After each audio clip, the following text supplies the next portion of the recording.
Ассаламу алейкум ва рахматуллахи ва баракату. Бүгінгі сабағымыз қияметтің кіші белгілері туралы.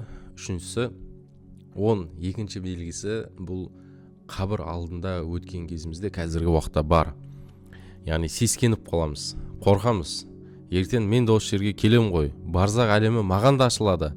Менің де бір қабірім бар. Мені адамдар қалай, яғни шығарып салады екен, мені бұл жақтағылар қалай күтіп алады екен. Яғни біздің амалдарымызды есептейтін қабірдегі сұрақ жауабым қалай болады екен деген бандай бір амалдарымыздың аздығынан, күнәларымыздың көптігінен қорқыныш болады. Сескенеміз, аяқ тартамыз. Белгілі бір дәрежеде бала шағамыз, алдымызда өсіп келе жатқан неберелерімізді көріп те ол жаққа барғымыз келмей қалады. Өлім кешіксе екен, бандай бір кешікпесе де сұрауым жеңіл болса екен дейтін сондай бір адамда үміт бар.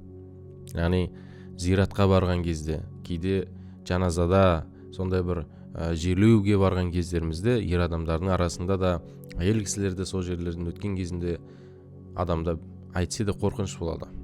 Яғни мені не күтіп тұр, қалай күтіп тұр, не болатындығы. Ғалымдарымыз айтады, сондай бір заман келеді, жер үстінде жүргендер, тірілер жер астындағы өлілердің өміріне қарай қызығады, жәнесе сол жаққа талпынады. Өз-өзін бандай өлтірейін десе, бұл күнә. Аллах Тағала берген аманатқа, жанға қиянат жасау. Жасай алмайды ол нәрсені. Сол үшін істейді, өлімін күтіп өмір сүреді. Әр осы бір зираттардың, қабірлердің қасына өткен кезінде, қашан мен де осы жерге келеді екем, қашан мен де тыныштық табады екем деген сондай бір заман келетіндігін айтады. Бұл дегеніміз адамдардың арасында ол адамға тыныштық жоқ, ол адамға мейір мен махаббат жоқ адамдарда.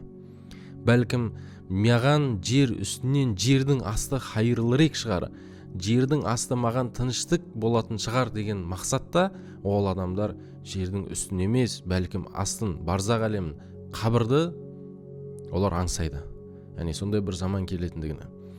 Бұған қатысты 13-ші белгісінде де ғалымдарымыз айтады, адамдардың арасынан қияметтің кіші белгілерінен 3 нәрсе жоғалады дейді. Біріншісі ғибадатта сүннеттің жоғалуы. Біз кейбір амалдарға ой сүннет қой деп қараймыз. Сахабалар, табиғиндар, атба-табииндар, олар бұл сүннет деп тұрып, яғни оны қастерлеп, оны құрметтеп амалды жасаған болса, бұл пайғамбар алейхиссалам жасаған амал деп тұрып адамдар сол кезде бандай бір ұмтылып жасаған болса, қазір пайғамбар алейхиссалам жасаған ғой, парыз емес қой деп, яғни біз сүннет амалдарды күннен күнге құнсыздандыруға әрекет етсек, ол заманда есе бұл нәрсеге құрметпен, сыймен қараған. Тіпті пайғамбар алейхиссалам былай отырған деп тұрып, сол кісінің отыруына қызығатын кісілер болған. Пайғамбар алейхиссалам былай жүрген деп, пайғамбарымыз саллаллаху алейхи уассалам жүргендей жүруге әрекет ететін кісілер де болған. Ал қазіргі заманда есе ол амалды жасамауға бір ғана себеп бар, өйткені ол сүннет. Ол уәжіп те емес, ол парыз да емес. Ғалымдарымыз айтады, 3 нәрсе жоғалады, соның бірі ғибадатта, және десе адамдардың өмірінде сүннет. Оған бей-жай қарау. Бұл да қазіргі уақытта біздің арамызда не емес, өтірік емес. Одан кейінгі есе адал табыстың қиындап кетуі. Яғни қанша жерден біз адал табыс табамыз десек те таба алмайды екенбіз. Қиын болып кетеді.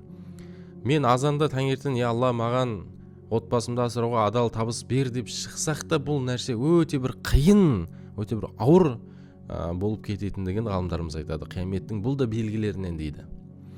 Қазіргі уақытта бұны қиын деп айта алмаймын, бірақ адал мен харамның ортасын ажырата алмайтын білім болмаса, бұл нәрседе біз үшін қиындап кетті. Бір көріністен қарасақ бұл адал табысқа ұқсайды, бірақ оның ілімін үйренсек, оның үкімдерін үйренсек, ол нәрсе біз үшін адал болмай қалу әбден мүмкіндігі белгілі бір көрініп жатыр. Мысал ретінде саудада біздің саудамызды бір ғана сөз не адал етеді, не оны харам етеді. Яғни саудагерлер өзінің саудасын, ілімін үйрену керек. Әрбір маман иесі өзінің шариғаттағы шекарасыны, басталатын жерін, аяқталатын жерін біліп алу керек. Білмесе оларға шындығында адал табыс табу өте қиын болып қалады.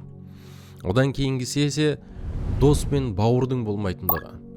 Сенген адамың дұшпан болып шығады, үміт артқан адамың екі жүзді болып шығатындығын айтады ғалымдарымыз. Яғни сондай бір заман келеді әлі, сенетін адам таппай қаласың.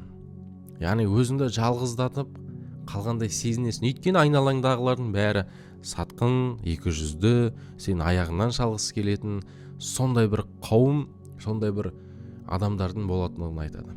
Шынымен де егер осындай бір адамдардың арасында өмір сүретін болсақ, бағанағы айтқанымыздай бізге жердің үстінен жердің асты қайырлы болып көрінетіндігі, қабірге асығатындай бір адам болып қалатындығымыз ол өтірік емес. Яғни адамдардың арасындағы бауырмашылықтың кетіп қалуы, өздерін жалғызсырап қалуы да бұл да сол бір қияметтің белгілерінен екен. Ал 14-ші белгісі таразыда алдау менен таразыда жеп қалу. Мысалға 1 килограммдық нәрсені біз не дейміз? Міне сізге 1 килограмм беріп жатырмын деп, бірақ астарында ол жерде 900 грамм болуы мүмкін, немесе 850 грамм болуы мүмкін. Айтып жатқан нәрсемізбенен беріп жатқан өнімімізді бір-біріне сәйкес емес. Қолымда 850 граммдық нәрсе, ал тілімде 1 килограмм.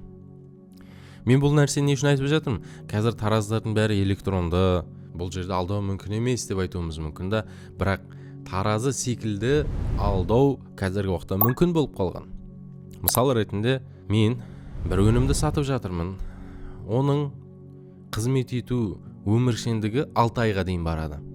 Бірақ мен әлеуметтік желіге шығамда кім бір жылдай осындай өнім қолданғысы келеді, немесе кім қалайды 3 жыл бір өнімді қолдануды деп осындай бір сату операцияларын біз жасауым да мүмкін. Яғни сату операцияларын сипатында өтірік бар ол нәрсенің.